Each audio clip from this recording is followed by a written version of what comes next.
안녕하세요. 반갑습니다. 오늘은 그 사주에 재생관된 사주가 있고 또 재생살된 사주가 있지 않습니까? 재생관, 재생관, 그리고 재생살, 이렇게 사주가 있습니다.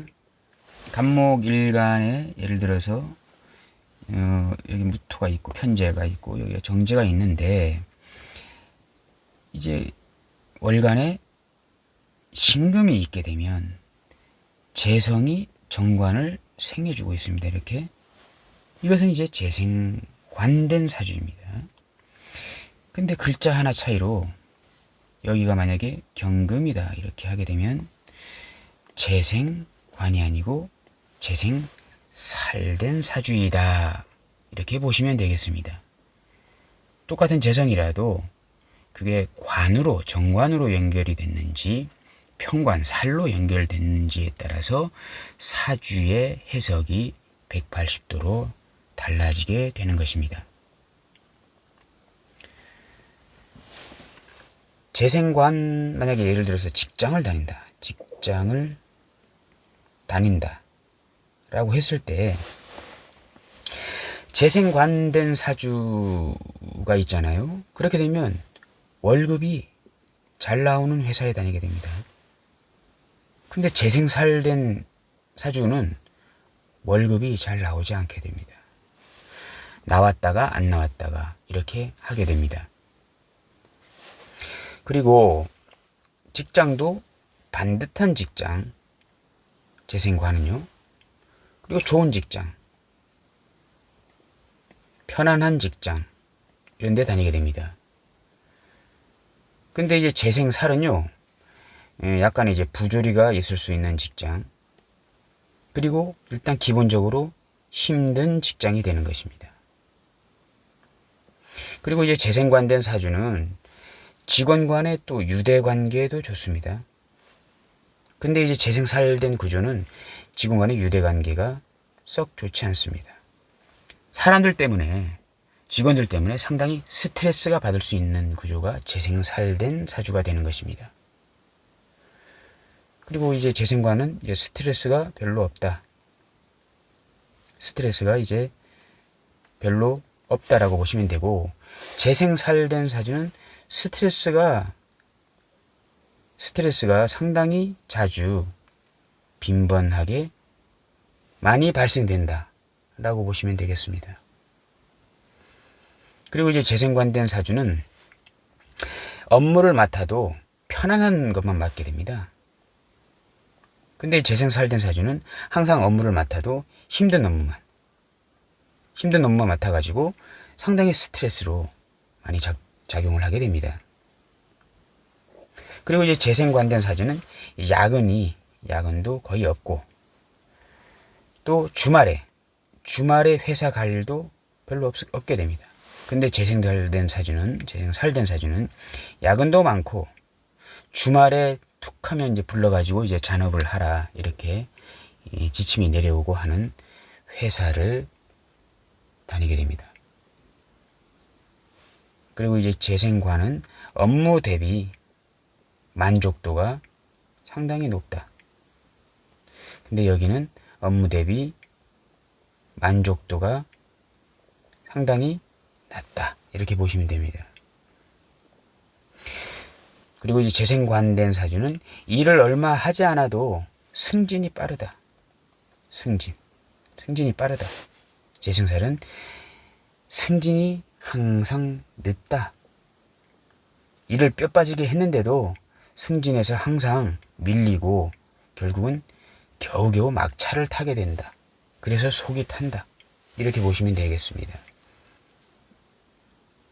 그리고 재생관은 이제 인센티브 같은 것도 상당히 자주 나온다. 여기는 인센티브가 거의 없다. 이렇게 보시면 되겠습니다. 또 인센티브가 있더라도 재생살은 다른 사람보다 상당히 내가 적게 받는다. 그래서 스트레스로 다가온다 라고 보시면 되겠습니다. 그리고 이제 사주 재생관이 있는 사주는요, 회사에 다녔더니 그 회사가 계속 승승장구하더라. 재생살된 사주는 내가 그 회사만 들어가면 회사가 시름시름 망해가더라. 물론 이게 전체적인 단편적인 해석입니다. 근데 확률적으로는 상당히 맞게 됩니다. 이렇게 확률적으로. 그래서 이제 글자 하나 차이로 인해서 상당히 사주가 힘들어지거나 아니면 좋아지거나 이렇게 하게 됩니다. 관으로 연결됐는지 살로 연결됐는지에 따라서 상당히 사주가 요동친다라고 보시면 되겠습니다. 재생관된 사주에서 이제 정제, 정관, 그리고 이제 편제, 정관. 정제, 정관은 이제 은행 같은 곳에 다닌다라고 보시면 되겠습니다. 크게. 그리고 이제 편제, 정관, 재생관은 주식이나 증권회사 같은 곳에 다니는 것이다라고 이렇게 보시면 되는데요. 정제, 정관은 금전 관리가, 이 정제가 성실, 근면, 꼼꼼의 이제 대명사이지 않습니까? 그래서 금전 관리가 상당히 철두철미하다 라고 보시면 되겠고, 모든 것을 이제 법대로 돌아가는 편법이 없고, 조금은 약간 딱딱한 분위기의 회사를 생각하시면 되겠습니다. 원리 원칙 준수하고, 원칙을 준수하고, 융통성이 부족하고, 도전 의식이 상당히 부족한 그러한 회사를 다닌다라고 보시면 되겠습니다. 안정적이면서, 이 정제란 것은요, 안정적이면서 현실에 안주하는 성분이기 때문에 그러한 성향의 회사에 다닐 확률이 높다라고 보시면 되겠습니다. 이 편제라는 것은 돈을 활용해서 더 불리려고 하는 성분이라고 하게 되면요, 정제는 돈을 불리는 게 아니고 돈을 활용하기보다는 저축하고 보존하고 모으려는 어떤 성분이기 때문에 정제, 정관, 이 재생관은 이러한 종류의 회사일 확률이 높다라고 보시면 되겠습니다. 근데 편제, 정관은요, 이제 주식, 증권회사 같은 것인데 기복이 심한 것입니다. 일정한 수익이 따박따박 들어오는 것이 아니고 변화, 어떤 주변의 시세의 변화, 변동에 의해 가지고 수익이 높았다가 낮았다가 하는 회사가 되는 것입니다.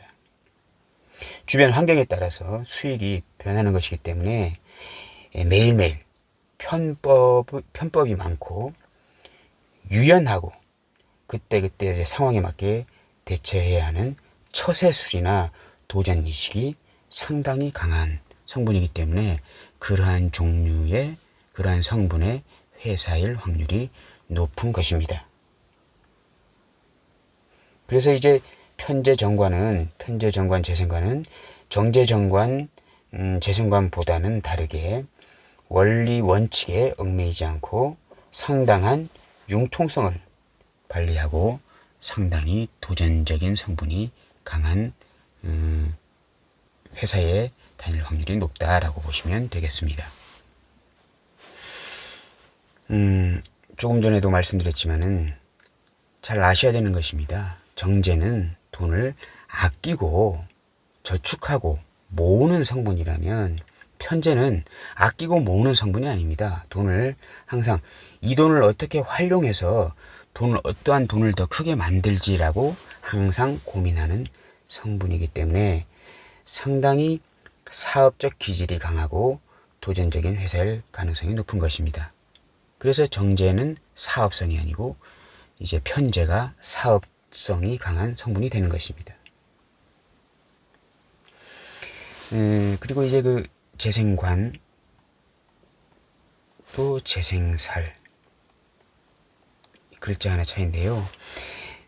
만약 여자 사주에 재생관이 있다, 재성이 있는데 정관이 있다라고 하게 되면, 재생관은 남자한테 잘해주는 거지 않습니까? 여자 사주의 관성은 남자이기 때문에 재생관이라고 하는 것은 내가 월급 타서, 재성이라는 월급 타서 남자에게 재생관 잘해주는 것입니다. 그러면 그 남자도 나를 정관으로 적절하게 보살펴주고 아끼고 사랑해주는 것입니다.